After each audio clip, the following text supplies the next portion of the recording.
My name is Madeline Milligan, and I am the assistant stage manager for the production of Who's Afraid of Virginia Woolf at the Omaha Community Playhouse. The plot of the play is this older couple named George and Martha have a younger couple named Nick and Honey over at 2 a.m. for drinks and maybe a little conversation. It's very clear, though, that George and Martha's marriage is very frustrated. They're disappointed in each other, and so they vent their disappointment and frustration on Nick and Honey during the course of the night, and lots of little secrets get exposed about both couples and their marriages.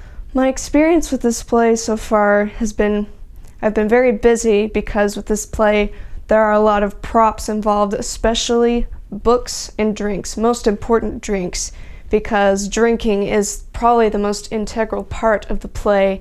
So I have to keep track of the drinks, how many are served, who gets what kind of drink, what kind of glass they feature. So I've just been very busy keeping up to date with all of those drink prop needs. Edward Albee's script is very, very different from some of the other plays that I've worked on. And it's also been kind of hard because, not because of the foul language in the text or some of the behaviors that go on, but mostly the fighting and the weird twisted kind of love between George and Martha, because it reminds me some of my own dysfunctional extended family, and it's just dark overall, so it can be hard sometimes to come each night and get myself to do the job, but I try the best I can, and I have coping methods which I will talk about later. It definitely portrays a darker side of humanity. George and Martha are in their middle age. They've hit a point where they've known each other for quite a while, 23 years I believe is how long they've been married. They know everything about each other.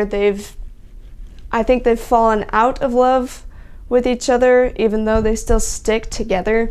But it definitely kind of shows how it is when two people have hit that point in their lives where there's nothing more to know, and they know every dirty secret or dark secret behind their partner, and so they have to occupy the time by playing these mind games or just tearing each other down, and learning about that kind of thing that can happen at that point of life for some people is very definitely different from the levels of humanity I've seen in people in that age and people at any stage of their lives. Also learning about how George and Martha have created a son who turns out not to be real at all.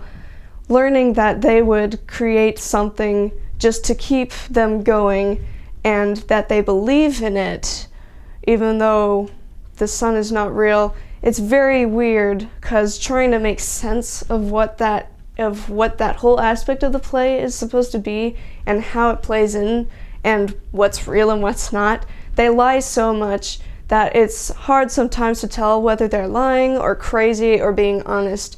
So just trying to learn to flow with the way the characters are in the play, it's definitely a rocky ride, and trying to stay on it is very difficult. Yes, the coping mechanisms. If I can get through a rehearsal, I get some sort of reward. So at the beginning, it was mainly like silly little things like sweet treats or Starbucks coffee, but then I started going overboard on that, so I decided I needed to cut back on that, and it wasn't healthy for me. Every time I got back home, I'd watch the silliest stuff. Because this play is so dark and so heavy, you almost need the complete opposite of that to just bring you back to a sense of normality, laughing all the stress out of you. Sometimes that's the only way to make it through. Another coping mechanism I used was just to think about my career, where I'm heading, because I'm at that point in life where I want to go into acting, so just thinking about where I'm going instead of thinking about where I am in the rehearsal process sometimes helps me get out. My fourth and very special method of coping, however, is something my brother made for me. My awesome brother knows that I love the Hellboy movies, and of all the characters in those movies, I love Abe Sapien the most. So we made a Sculpey clay figurine of Abe Sapien for me to take to rehearsals. And it even comes with a stand, which I can stick the feet into. So often what I'll do is I'll put him on the stand, and I'll sit him on the seat next to me, and while I'm on book, I have this little guy with me in case things get too rough, and just very much appreciate what my brother did for me, and so glad that I have some special fictitious character with me to help me get through such a dark, dark play. My thoughts on leaving this production is that I've really grown through this production.